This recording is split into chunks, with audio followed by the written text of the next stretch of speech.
if we could unlock the key to distrust, I believe that would be the wave that would change the financial narrative of people of color. What do you say, and how do you do that?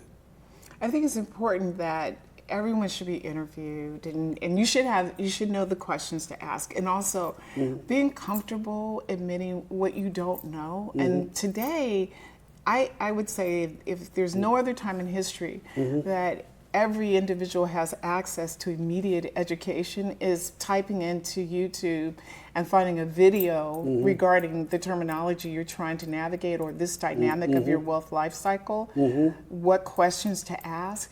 Because there are a lot of products that have been sold to our community that has generated this level of distrust. And you think about it, how many people thought that grandma and grandpa had bought this life insurance policy, they ended up not having any that was tied to an annuity. They had a bunch of fees, and then when it came time to collect, there was no money there. Right. There's so many stories out there, and unfortunately, we've been taken advantage of as a community.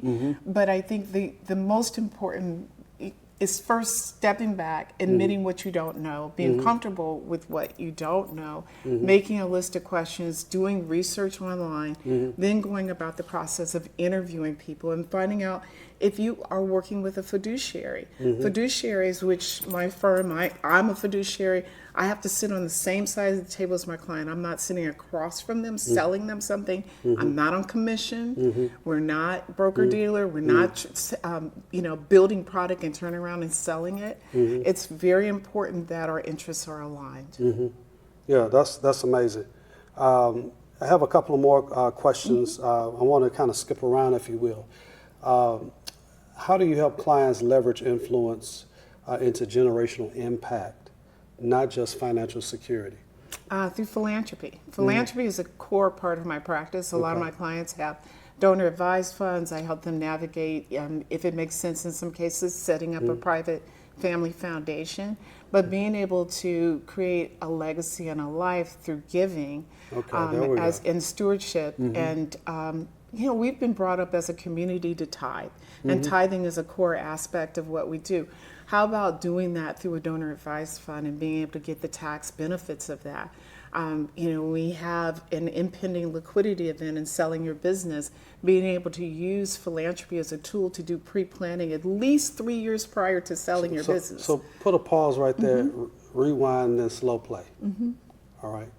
You said I could give and there's tax benefits to me giving? Absolutely.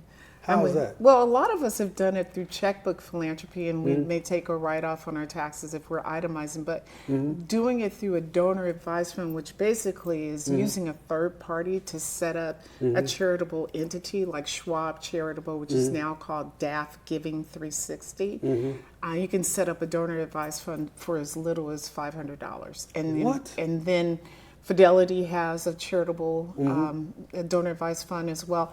They take on all the entity itself,